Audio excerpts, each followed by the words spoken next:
इसको, epigenetics.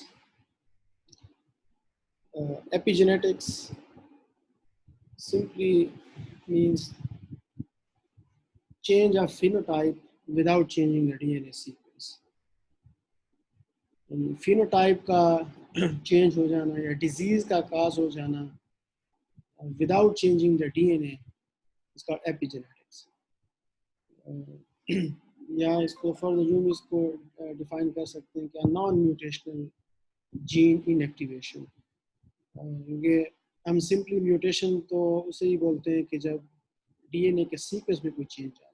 For example ATGC sequence एक order के साथ चल रहा है और उस ATGC सीक्वेंस में या कोई न्यूक्लियोटाइड ऐड हो जाए, न्यूक्लियोटाइड रिमूव हो जाए या न्यूक्लियोटाइड किसी दूसरे न्यूक्लियोटाइड से सब्स्टिट्यूट हो जाए, तो इसको चेंज या alteration of the DNA sequence बोलते हैं। और ये इसे नॉर्मली म्यूटेशन बोला जाता है और यही फिनोटाइप को चेंज करती है in the normal genetics condition. लेकिन ऐसी फिनोटाइप चेंज जो जिसमें डीएनए का सीक्वेंस चेंज ना हो, ATGC के फॉर्म में ही रहे, लेकिन उसके बावजूद भी फिनोटाइप चेंज हो जाए, this kind of genetic changes are called epigenetics. और इसमें बेसिकली होता क्या है, एपिजेनेटिक्स में जीन साइलेंसिंग हो जाती है। जीन साइलेंसिंग कैसे होती है? Because of condense chromatin structure. यही वो बेसिक कॉन्सेप्ट है कि जीन खुद ब खुद अपने आप को न खुद एक्सप्रेस कर सकता है, ना अपने आप को खुद डायरेक्टली सप्रेस कर सकता है, ना साइलेंट कर सकता है। ये बेसिकली क्रोमेटिन का स्ट्रक्चर ही होता है जो जीन को या एक्सप्रेस करवाता है या जीन को साइलेंट करवाता है। क्योंकि as long as the chromatin is in the relaxed conformation, a 30 nanometer diameter conformation, and the promoter is exposed, so there is no force to prevent the RNA polymerase to bind over the promoter and to express the gene. कोई ऐसी force नहीं है जो उसको prevent कर सके। तो ये बेसिकली ये क्रोमेटिन्स ही होते हैं, जो क्रोमेटिन का स्ट्रक्चर होता है, कंफर्मेशंस होती है जो जीन को या एक्सप्रेस करवाती हैं, जीन को साइलेंट करवाती हैं। तो एपिजेनेटिक्स में दो वेल नोन एग्जांपल्स, एक जीनोमिक इम्प्रिंटिंग है और एक एक्सक्रोमोसोम इनएक्टिवेशन है। जीनोमिक इम्प्रिंटिंग देखिए, इससे पहले हमने जब टॉपिक पढ़ा उसका इम्यूनोजेनेटिक्स का, उसमें हमने एक टर्मिनोलॉजी यूज़ की थी एलीलिक एक्सक्लूजन की। एलीलिक एक्सक्लूजन मीन्स के देखिए हर जीन के दो कॉपीज होती हैं और नॉर्मल कंडीशन में दोनों कॉपीज से ही प्रोडक्ट बनता है। और यही बेसिकली मेंडेलियन जेनेटिक्स भी है कि हर जीन की दो कॉपीज और फिनोटाइप में दोनों कॉपीज इक्वली कंट्रीब्यूट करती है। ये सिंपल मेंडेलियन जेनेटिक्स है। But there are certain phenomena which deviate the normal Mendelian genetics के नंबर ऑफ कॉपीज तो दो हैं, लेकिन फिनोटाइप में दोनों की दोनों कॉपीज नहीं कंट्रीब्यूट करती। तो अगर एक कॉपी कंट्रीब्यूट करे और एक कॉपी कंट्रीब्यूट ना करे तो उसको बोलते हैं एलीलिक एक्सक्लूजन। तो सम टाइम ये रैंडम होता है और सम टाइम ये रेगुलेटेड होता है। इम्यूनोजेनेटिक्स के केस में एलीलिक एक्सक्लूजन एक रैंडम फिनोमेना है। उसमें कोई एलिगेशन नहीं होती, कोई भी रेस्ट्रिक्शंस नहीं होती कि मैटरनल इनहेरिटेड कॉपी एक्सप्रेस होगी और पैटर्नल इनहेरिटेड कॉपी इम्प्रिंट रहेगी, सुप्रेस रहेगी, या the other way around. But there are certain genes which exactly follow the parent of origin gene expression.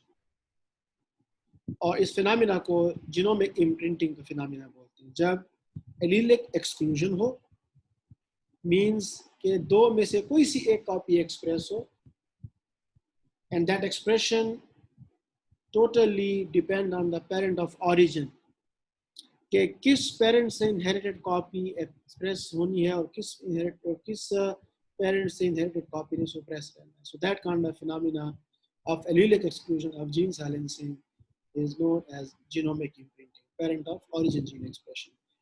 For example, इस example में if you look at these two DNA structures, this one represents the father DNA, this one represents the mother DNA, और ये DNA complete DNA है जिसमें the blue segment for example indicate a certain specific gene. So normally जो non imprinted genes होते हैं इनमें दोनों parent से इनहेरिटेड जीन की कॉपीज एक्सप्रेस होती हैं और फिनोटाइप में दोनों जीन की कॉपीज इक्वली कंट्रीब्यूट करती हैं. While in case of imprinted genes, for instance, uh, this DNA represents the father DNA, this represents the mother DNA. जो कॉपी सुप्रेस रहती है, जो एक्सप्रेस नहीं होती, उसको इम्प्रिंटेड बोलते हैं. So for example mother imprinting, in case of mother gene imprinting है तो उसमें मदर का डीएनए जो है वो इनहेरिट तो होगा लेकिन कॉपी एक्सप्रेस नहीं होगी, सिर्फ पेरेंट से इनहेरिटेड कॉपी एक्सप्रेस होगी. द अदर वे अराउंड, अगर पैटर्नल कॉपी फादर से इनहेरिटेड कॉपी अगर सुप्रेस है तो उसको पैटर्नल इम्प्रिंटेड और फादर इम्प्रिंटेड जीन्स. और इस केस में वो जीन जो पैटर्नली इम्प्रिंटेड है वो नहीं एक्सप्रेस होगा और जो मैटरनली इनहेरिटेड कॉपी है वो एक्सप्रेस होगा. So such kind of gene expression where there exists the parent of origin expression pattern, such kind of gene silencing is known as genomic imprinting. Genomic imprinting का जो phenomena है, जो imprint है basically, ये gene silencing जो है, ये during gametogenesis ही imprinting set हो जाती है, क्योंकि सेल को नहीं पता चल रहा होता कि कौन सा क्रोमोसोम मैटरनली इनहेरिटेड है, कौन सा क्रोमोसोम पैटर्नली इनहेरिटेड है, कौन सा क्रोमोसोम मदर से इनहेरिट है, कौन सा क्रोमोसोम फादर से इनहेरिटेड है. तो सेल को नहीं इस चीज़ का इल्म हो रहा होता.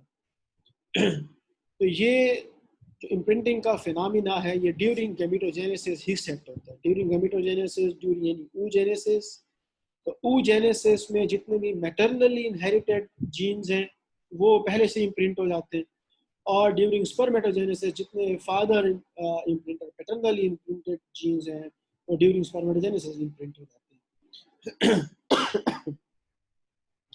तो और जाइगोट में ये ऑलरेडी प्री सेट इम्प्रिंटिंग का फिनोमिना ही इनहेरिट होता है. अब based on the gender, for example zygote से इंडिविजुअल बन गया based on the gender, for example female gender है तो ड्यूरिंग गेमेटोजेनेसिस से पहले सारे के सारे इम्प्रिंट जो वो इरेज हो जाते हैं during gametogenesis before the reduction division. For example ये जर्म सेल्स हैं, फीमेल जेंडर है तो जर्म सेल में जब गेमेटोजेनेसिस स्टार्ट होगी, oogenesis स्टार्ट होगी, इम्प्रिंट पहले इरेज हो जाएंगे, रिमूव हो जाएंगे. रिमूव होने के बाद अब based on the gender, for instance ये फीमेल जेंडर, तो अब यहाँ पे oogenesis के दौरान जितने भी मैटरनली इनहेरिटेड जीन्स हैं दोनों क्रोमोसोम्स की कॉपीज पे अब वो इम्प्रिंट हो जाएंगे.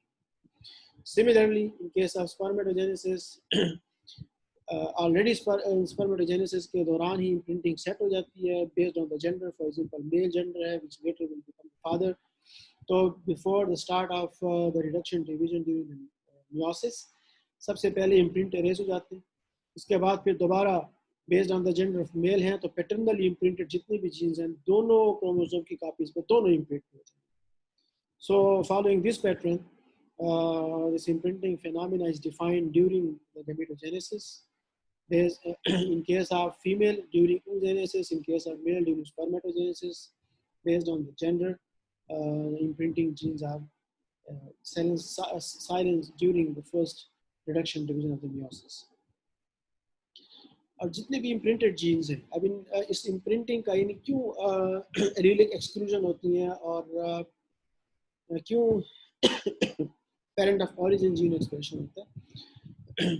सो फार इस पे बहुत कम स्टडीज हैं और ये बात अभी बहुत कम एक्सप्लोर हुई भी है, लेकिन 2-3 पॉइंट जो जिनको आप हाइपोथेसिस बोल रहे हैं, जिनका डिस्कशन साइंटिफिक कम्युनिटी में चल रही है.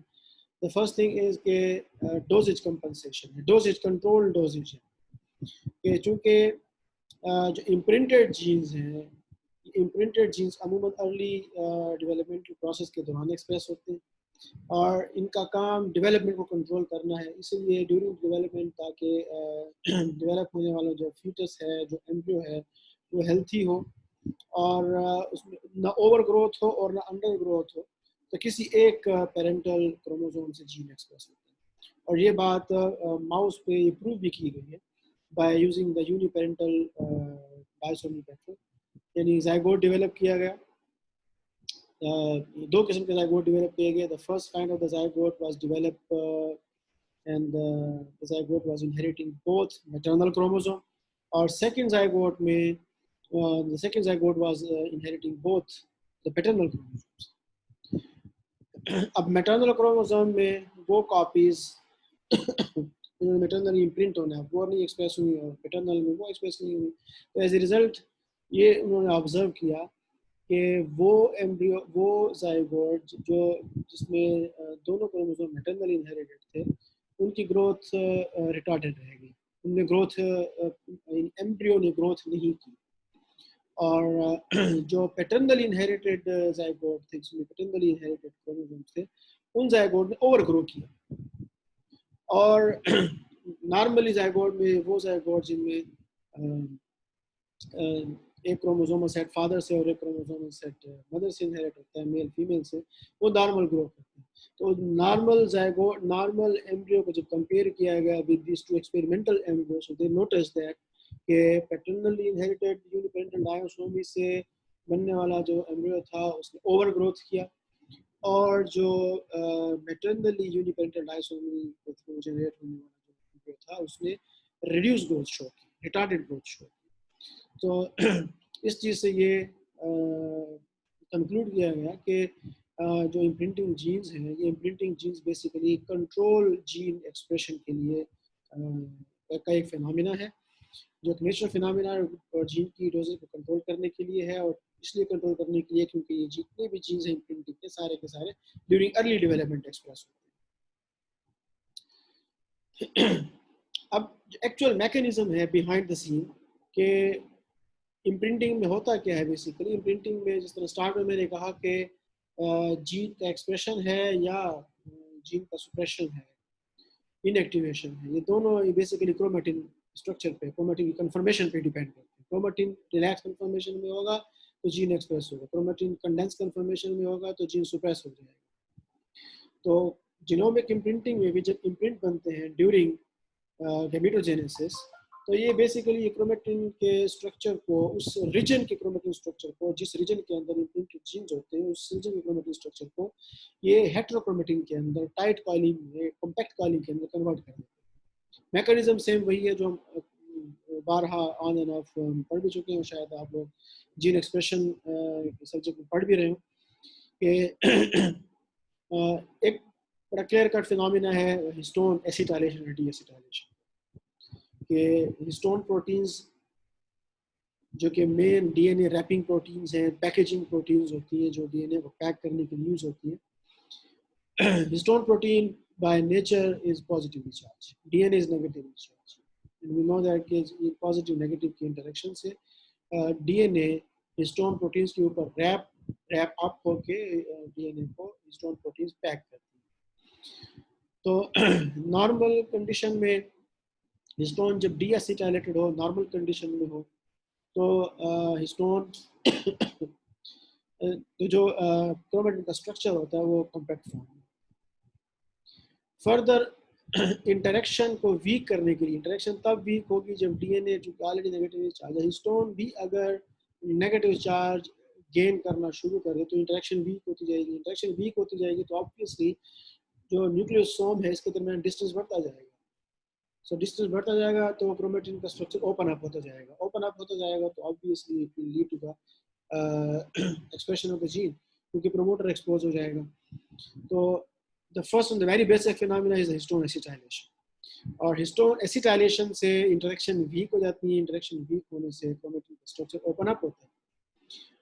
अब तो कौन से एंजाइम है इस टोटल फिनोमेना को जब क्रोमेटिन का स्ट्रक्चर हाईली कंडेंस से लेस कंडेंस, लेस कंडेंस से हाईली कंडेंस में कन्वर्ट होता है, इसको क्रोमेटिन रिमॉडलिंग बोलते हैं। So chromatin remodeling is the basic phenomena behind the genomic imprinting। तो वो एंजाइम जो हिस्टोन को एसिटाइलेट करते हैं उनको हिस्टोन एसिटाइल ट्रांसफरेज बोलते हैं। ये ट्रांसफरेज एंजाइम होते हैं, और ये ट्रांसफरेज एंजाइम बेसिकली किसी और सबस्ट्रेट से एसिटाइल ग्रुप को ट्रांसफर करते हुए हिस्टोन, और इस केस में एसिटाइल को ए से histone acetyl transferases, acetyl co ए से एसिटाइल